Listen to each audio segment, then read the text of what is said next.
এক স্বর্ণকারের মৃত্যুর পর তার পরিবারটা বেশ সংকটে পড়ে গেল। খাদ্যবস্ত্রে দেখা দিল চরম অভাব।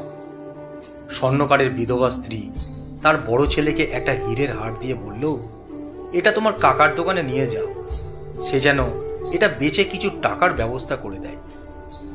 ছেলেটা হারটি নিয়ে কাকার কাছে গেল।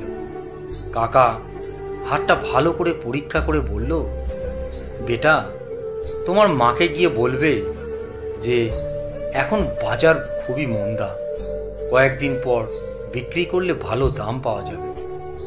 কাকা কিছু টাকা ছেলেটিকে দিয়ে বললেন, আপাতত এটা নিয়ে যাও, আর কাল থেকে তুমি প্রতিদিন দোকানে আসবে। আমি কোনো একদিন ভালো খদ্দের পেলেই যেন তুমি দৌড়ে হার নিয়ে আসতে পারো, তাই সারাদিন থাকবে। পরের দিন থেকে ছেলেটা রোজ দোকানে যেতে লাগলো। সময়ের সাথে সাথে সেখানে সোনা, রূপা, হিরে কাজ শিখতে আরম্ভ করলো। ভালো শিক্ষার ফলে অল্প দিনেই খুব নামি জহুরত বনে গেল। দূর দূরান্ত থেকে লোক তার কাছে সোনাদানা বানাতে ও পরীক্ষা করাতে আসতো। খুবই প্রশংসিত হচ্ছিল তার কাজ। একদিন ছেলেটির কাকা বলল, তোমার মাকে গিয়ে বলবে যে এখন বাজারের অবস্থা বেশ ভালো, তাই সেই হারটা যেন তোমার হাতে দিয়ে দেন। এখন এটা বিক্রি করলে ভালো দাম পাওয়া যাবে। ছেলেটি ঘরে গিয়ে মায়ের কাছ থেকে হারটি নিয়ে পরীক্ষা করে দেখল যে এটা একটা নকল হীরের হার। তাই সে হারটা আর কাকার কাছে না নিয়ে বাড়িতেই রেখে দিল। কাকা জিজ্ঞাসা করল, হারটি এনেছো? ছেলেটি বলল, না কাকা, পরীক্ষা করে দেখলাম এটা একটা নকল হার।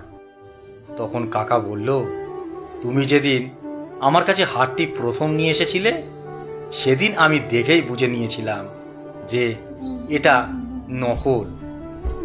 কিন্তু তখন যদি আমি তোমাকে এই কথাটা বলে দিতাম তাহলে তোমরা হয়তো ভাবতে যে আজ আমাদের মন্দার সময় বলেই কাকা আমাদের আসল জিনিসকে নকল বলছে।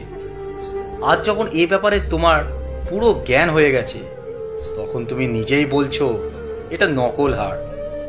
এই দুনিয়াতে প্রকৃত জ্ঞান ছাড়া তুমি যা কিছু দেখছো, যা কিছু ভাবছো, সবটাই এই হারের মতোই নকল, মিথ্যে। জ্ঞান ছাড়া কোনো জিনিসের বিচার সম্ভব নয়। আর এই ভ্রমের শিকার হয়েই অনেক সম্পর্ক শেষ হয়ে যায়। তোমাদের সাথে আমার সেই সম্পর্কটা নষ্ট হোক আমি তা চাইনি। লেখা, সংগৃহীত।